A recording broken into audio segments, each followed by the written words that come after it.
everyone, this is Nikki from the design team. I'm Nikki Baxley at Nikki Hearts Cards, and I am here today to look at embossing folder techniques.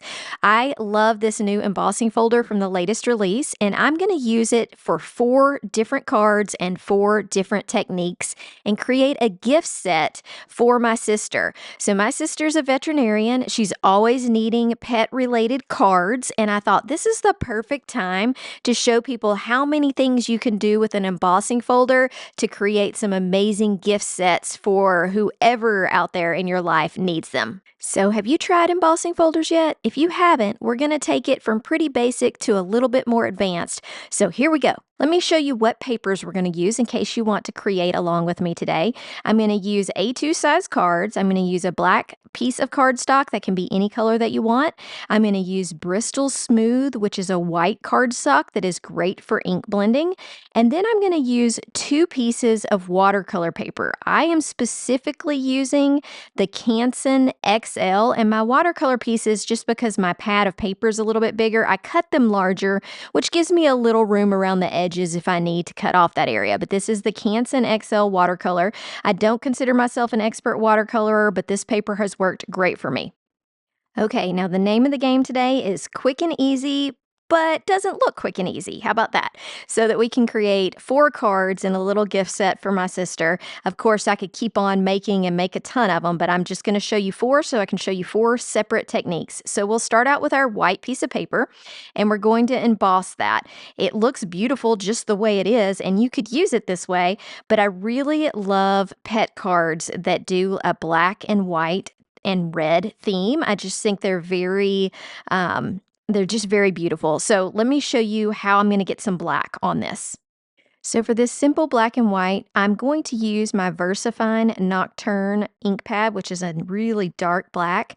And notice I am lightly rubbing across the top. Take your time with this so that you don't get black on your background. Now, if your embossing machine or sandwich is not creating enough definition in your image to be able to swipe like this and not be hitting the background, one of 2 things is going on. Either you don't have a deep enough impression so that these items stick up off the page, or you're pressing too hard with your ink pad. It's much better to slowly go over this multiple times, building up your black color, than to poke and press really hard and end up with that black ink on the background so that you don't have this crisp white and black definition. And you notice I turn my paper, and that just helps me be a little bit easier with my ink pad. I'm much better at rubbing the ink from this direction versus trying to go back and forth and not press too hard. If I want a light application, I'm better doing the turning than I am anything else. So you can always go back, and if there's a certain paw or something that you're missing, try to press a little bit harder on it, but generally just building it up is all that it requires. Okay, and look at it. It just looks beautiful, and you could make this darker if you want to. If you want to keep adding layers, feel free. I like the way that it looks right now. So now I'm going to show you quick with black, and then we're going to go into some rainbow type cards that look really difficult but are also super easy. So I'm going to use the embossing folder on black cardstock as well, because like I said, we're kind of going with that black and white and red theme. And look at how gorgeous this looks. I love embossing black paper. I think it just looks elegant and beautiful, especially if you've got a great embossing folder that gives so much detail like this one. So we're going to finish these cards at the end. Next, we're doing rainbows. So take your watercolor paper. I am not an expert distress sprayer, but I am tired of not using these sprays and decided that it was time to create a rainbow. So I grabbed my distress oxides, and of course I'll list all of these colors for you, and I'm going to use the pink, this nice yellow, which I believe is fossilized amber, and a blue, and I'm kind of mixing them all together and trying to overlap the colors a little bit to make my rainbow a little more defined. So I'm just going back in, adding a little bit more color to the area, and really just being kind of messy with this. All I did was add layers because I like really bright rainbows. And so I'm just using the blue, the yellow, and the pink, and I'm letting the mixture of those colors create the others. So we got pink, we got the yellow. The green right here is just the mixture of the yellow and the blue. And I'm adding up lots of layers to get a good coverage. The only thing I did to this paper before I started spraying on it was add just a little spritz of water. So I didn't do a whole lot of prep or anything like that, and it turns out great. I did use some heat to dry it so it doesn't all run off the edges. And I wear gloves doing this because I just make a huge mess, and these inks will stain your fingers. So if you don't want that to happen, then you may want to wear some gloves. And I heat from the back, from the front. The back's a mess. But just so that I'm getting it nice and flat and it's not super warped. And then I'm still going to let it sit to the side and dry a little bit. So I'm going to come back on film once I've given it several hours to dry. And here's how it looks. Really beautiful, nice rainbow. Now, let me show you what we're going to do. We're going to do something a little different with this embossing folder. You need to know which side is raised up and which side is indented, because you've got to decide. On this one, we're going to try some ink swiping techniques. And so we want to press into the paper our design, which means that a lot of people call that debossing. So instead of having your design raised up, you're pressing it in. So the side on the top of my folder is the side that's raised. So I'm going to push that raised part down into the paper. Now, I know someone's going to ask what kind of embossing sandwich I'm using, and I'm using the standard Spellbinders embossing sandwich. Okay, so just using a Spellbinders machine. Here's how it looks. See how that image is pressed into the paper versus up off the paper? This gives us some different ways that we can use it. To do this technique, you need something to hold your paper down, especially when you got watercolor paper like this that might be ever so slightly warped. So I've got a sticky mat, but I'm also adding extra tape so that my design is as flat as it possibly can be, because if you don't get it flat, you're going to get your ink in the wrong places. So I'm adding extra tape to hold this down because, watercolor paper is kind of easily warped. And even though I've dried it flat and we've done all these things, I want to be absolutely sure on this technique because I've created such a beautiful piece here. I do not want to mess it up. Now I'm trying out something different that I haven't tried before. I'm going to use a Distress Oxide ink pad, and I'm using black soot. So a lot of times when I'm doing this technique, I'm coming in with a really dark black, but I kind of wanted this to be a little softer since this one specifically is going to be a sympathy card. I wanted to come in with that black and rub it all over this and just be a softer black than super stark contrast. So this black Distress Oxide worked great. To me, this is easier than what we were doing where we rub the ink pad on the top of the design, because you really have to put a lot of pressure to accidentally press your ink pad into these areas because they're depressed down into the paper. So it really, if you're starting out, this is probably the easiest way to do it. Just keep slowly building up your layers and make sure your paper is flat. Now, I love the beautiful color and all the contrast, but I kept looking at it and thinking I'm going to keep this pretty simple. I wrapped a little ribbon around it and added my sentiment, but I still wanted to do something else. I thought about putting some sequins on it. I just felt like it needed a little. And so I decided to try stickles, which is basically like glitter glue, and fill in some of these paws. And I have never tried this before, but it ended up looking so good. I just went along like I would kind of do sequins and just kind of made a random assortment of paws to add the glitter glue to. And I know it's so hard to see on camera, but once I started doing this, I almost considered filling all the little paws in with glitter glue, but I thought I'd just leave it like it's paw prints kind of walking across the card. Let me show you up close and try to give you the just effect of that glitter. Can you see those paws? They're so cute.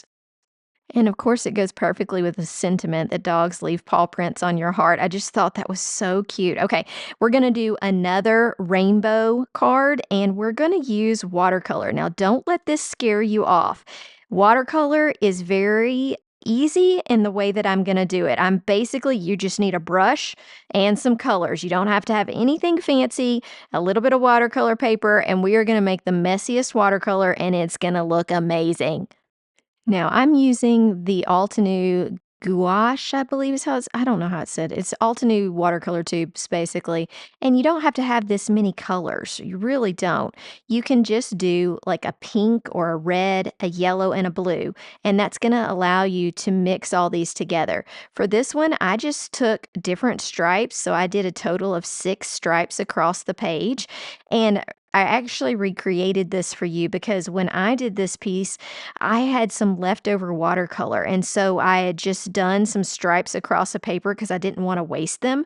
So just remember, if you've got this color out, you may as well make some backgrounds. It's amazing what you can turn them into. So when I was looking through my list or my little stack of backgrounds, this is something I came across and I thought, well, we are doing rainbow cards. Why don't I use one of these for the embossing folder? It just gives you some ideas and it helps you with this kind of mass producing.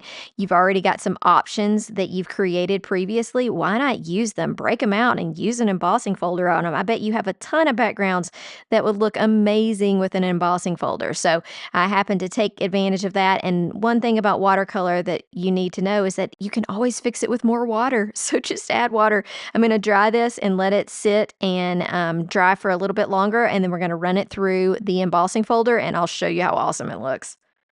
Okay, here's the moment of truth. Look at all of that. That's so beautiful. I saw it and I was just amazed. I don't think I want to do anything else to this panel because it's so gorgeous.